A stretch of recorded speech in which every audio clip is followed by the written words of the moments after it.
কিচেনটা একটু দেখাবেন কাইন্ডলি।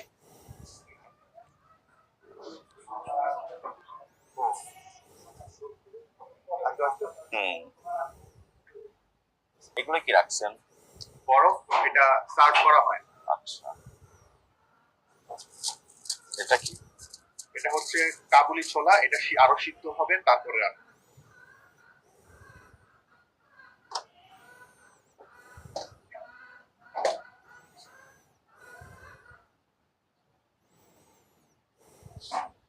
ভালো আছে, র্যাপিং করে রাখছেন সব। জি জি। এটা কি রেখেছেন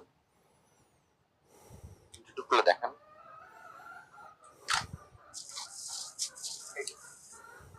কি এটা? সম্ভবত বাদাম। এই পাত্রে কি আছে? এই পাত্রে দেখতে হবে, একটু বের করে দেখান। সরিষা বাটা, সরিষা বাটা। ঠিক আছে, সবসময় র্যাপিং করে রাখেন? সবসময়। Very good. ওইটা একটু দেখান।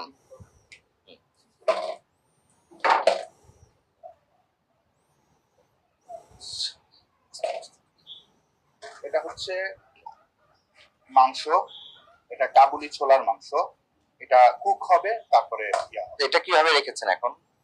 এটা কিভাবে, এটা হলো হাফ কুক করে রাখা হয়েছে। আচ্ছা, অর্ধ সিদ্ধ করে রাখা হয়েছে।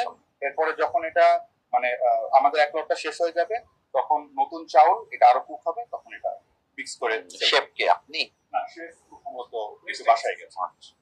ঠিক আছে, সবসময় ঢাকনা ব্যবহার করে রাখবেন। ঢাকনা ব্যবহার করা হয়। ঠিক আছে। কোনো খাবার আনকভার্ড অবস্থায় নাই। এগুলো থেকে খাবার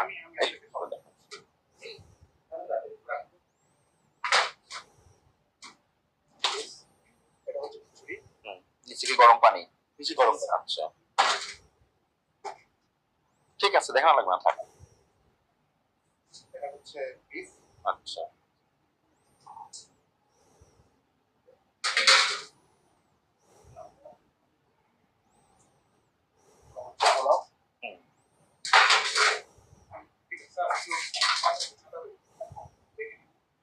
আচ্ছা, আমরা যাওয়ার পরে একবার পরিষ্কার করে ফেলেন। আমরা কোনো প্রকারের খোলা তেল ইউজ করি না, কোনো প্রকারের খোলা তেল ব্যবহার করা হয় না, নো খোলা তেল।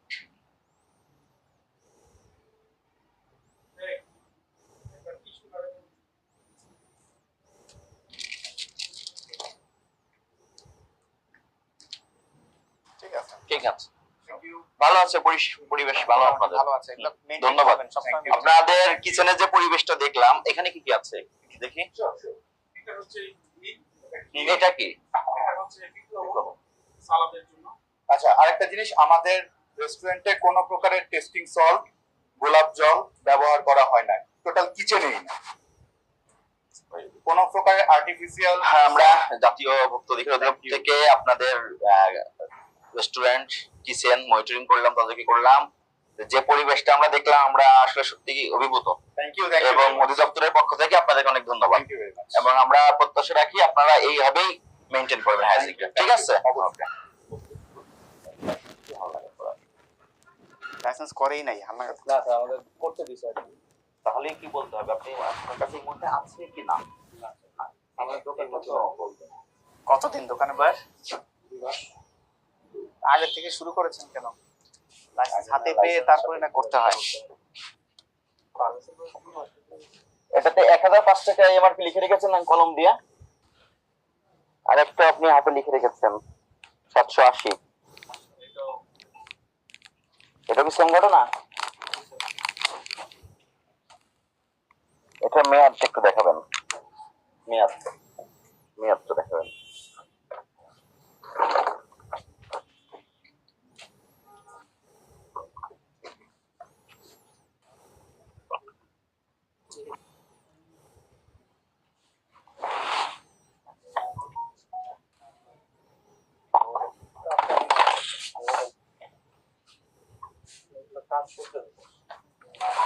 এগুলো সব আপনি দাম নিজে নিজে বসিয়েছেন।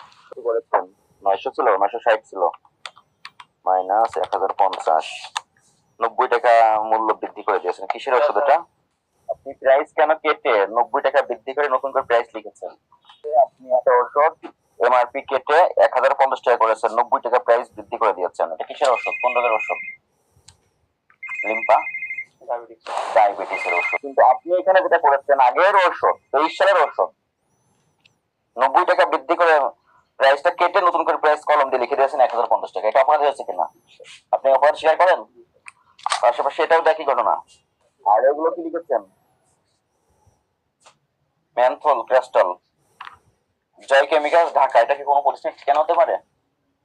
তার মানে কি এগুলো নিম্নমানের মিস ব্র্যান্ডেড পণ্য, এগুলো দোকানে রাখা যাবে না, বিক্রয় করা যাবে না। নিজেরা যে ইচ্ছা মতো প্রেস লাগিয়ে দিচ্ছেন, কোন মেশিনটা দিয়ে প্রেসটা লাগান? আপনাকে সতর্কতামূলক 5,000 টাকা আর্থিক জরিমানা করা হলো। যে ঘষা মাজা করে কেটে নতুন করে প্রাইস বাড়িয়ে বসাবেন না, ঠিক আছে?